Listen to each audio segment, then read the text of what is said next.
வணக்கம். சின்ன குரூப் சேனலுக்கு உங்கள் அனைவரையும் அன்புடன் வரவேற்கின்றேன். இன்றைய சமையல் ஈஸியாக சுலபமாக செய்யக்கூடியது. தேங்காய் தேவையில்லைங்க, பொருட்களும் கம்மி. அதாவது சோயா குருமா. இந்த குருமா பெரட்டல் குருமா தான். இது இட்லி, தோசை, பூரி, சப்பாத்தி, சாதம் அனைத்திற்கும் உகந்ததாக இருக்கும். சோயா ஒரு கப்பு நான் எடுத்திருக்கேங்க. ஒரு கப்பு சோயா எடுத்து நல்லா கொதிக்கிற தண்ணியில் போட்டு புழிஞ்சி எடுத்து வச்சுக்கோங்க. அடுப்பத்தை வச்சு வானிலையில் வச்சுக்கோங்க. வானிலை சூடானதும் நம்ம அதில் ஒரு 4 ஸ்பூன் ரீஃபைன் ஆயில் விட்டுருங்க. பிரிஞ்சி இலையை சின்ன சின்ன துண்டுகளாக கட் பண்ணி அதில் சேர்த்துட்டு 1/2 ஸ்பூன் சோம்பு சேர்த்து, கருவேப்பிலை ஒரு கொத்து, பெரிய வெங்காயம் 1 நீல வாக்கில் கட் பண்ணது வதக்கிக்கோங்க. அதே மாதிரி தக்காளி சின்னதாக பொடியாக கட் பண்ணது அதையும் சேர்த்து நல்லா வதக்கிக்கோங்க. எல்லாம் வதங்கி அதில் சோயா விட்டோம்னா ஒரு கப்பு சேர்த்து கரைஞ்சி அதை இல்லைன்னா ஒரு 10 சோயா இருந்தால் பால் மெம்பர்ஸ்க்கு ஏற்ற மாதிரி வீட்டில் இருக்கிற மெம்பர்ஸ்க்கு ஏற்ற மாதிரி அதில் லெமனை புழிந்து இதில் மூடி வச்சுருமா நம்ம சேர்க்கக்கூடிய பொருள் சோயாவை சேர்த்துட்டு அதை ஃபில்டர் மிளகாய் பன்னீரை தான் நம்ம ஃப்ரிட்ஜில் வச்சு தனியாத்தூள் அது தேவையான அளவு நிறையா இத்தனையும் சேர்த்து கலந்துற மாதிரி. இப்போ நம்ம தேவையான ஒரு பொருள் சொன்னோம் இல்லைங்களா, சோம்பு நல்லா குறிஞ்சி இலை, வெங்காயம் ஒரு அதை நல்லா காய்ச்சி அரை முடி லெமன் வதக்கி காஞ்சது பால் பொங்கி வரும்போது ஸ்டவ்வை ஆஃப் பண்ணிவிட்டு அரை முடி லெமனை புழிஞ்சு விட்டுருங்க. கொஞ்சம் நேரத்தில் பால் திரஞ்சிடும். திரண்ட பாலை ஃபில்டர் பண்ணி அதை நல்லா ஃப்ரிட்ஜில் வச்சு எடுத்துருங்க. நல்லா ஒரு கப்பு இருக்கும் அந்த பன்னீர், அதை அப்படியே வடச்சட்டியில் சேர்த்துருங்க. காரம் உங்கள் காரம் நான் 3/4 ஸ்பூன் போட்டாலும் பன்னீர் நம்ம சேர்க்கறதுனால காரம் நார்மலாக இருக்கும். தூக்கலாக சாப்பிட்றவங்க 1 ஸ்பூன் தனி மிளகாய்த்தூள் இல்லை காஷ்மீர் மிளகாய்த்தூள் சேர்த்துக்கோங்க. காஷ்மீர் மிளகாய்த்தூளில் காரம் கொஞ்சம் கம்மியாக தான் இருக்கும். நல்லா கொஞ்சம் மசாலாலாம் சேர்ந்து எண்ணெய் பிரியிற ஸ்டேஜில் கொஞ்சம் போல் கொத்தமல்லி பொடியாக கட் பண்ணி சேர்த்துருங்க. வெந்தயக்கீரை ட்ரையானது டிபார்ட்மெண்ட் ஸ்டோரில் கிடைக்கும், அதையும் தூவிடுங்க.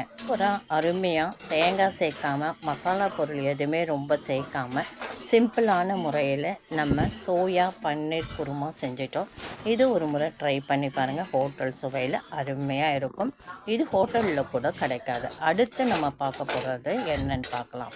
இன்றைய சமையல் பார்க்கலாங்க. இன்றைக்கி சோயா குருமா, தேங்காய் சேர்க்காத குருமா, முருங்கைக்கீரை பாசிப்பருப்பு போட்டு பொரியல், அடுத்து முருங்கைக்கீரை பருப்பு வடை, உருண்டை குழம்பு, தயிரை மோராக்கி வச்சுருக்கேன். முருங்கைக்கீரை நீங்கள் குக்கரில் கொஞ்சமாக தண்ணி விட்டு வைக்கிறதுனால நமக்கு வேலை சீக்கிரமாக முடியும். அந்த வேக வைக்கும்போது சீரகம் இருக்கு இல்லைங்களா, ஒரு 1/2 ஸ்பூன் சீரகம் போட்டு வேக நல்ல ருசியும் மனமும் அருமையாக இருக்கும். ஆரோக்கியத்திற்கு நீங்கள் முருங்கைக்கீரையில் சீரகம் போட்டு எந்த கீரையிலும் சீரகம் போட்டு வைப்பது ஆரோக்கியத்திற்கு ரொம்ப நல்லது.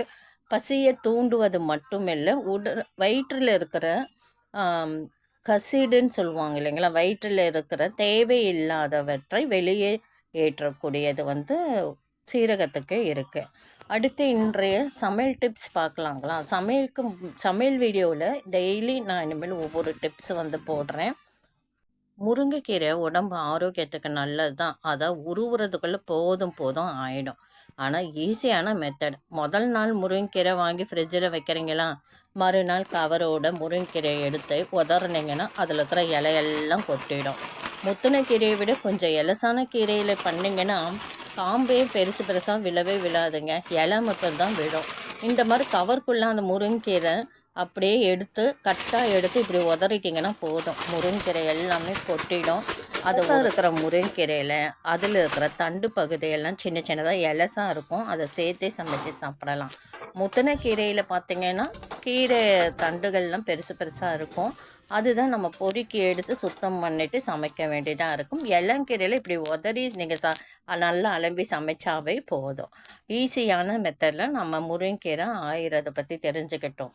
இன்றைய சமையலும் உங்களுக்கு இந்த சமையல் டிப்ஸும் பிடிச்சிருந்தால் மட்டும் நீங்கள் லைக் பண்ணுங்கள், ஷேர் பண்ணுங்கள், சப்ஸ்கிரைப் பண்ணுங்கள், கமெண்ட் பண்ணுங்கள். நன்றி.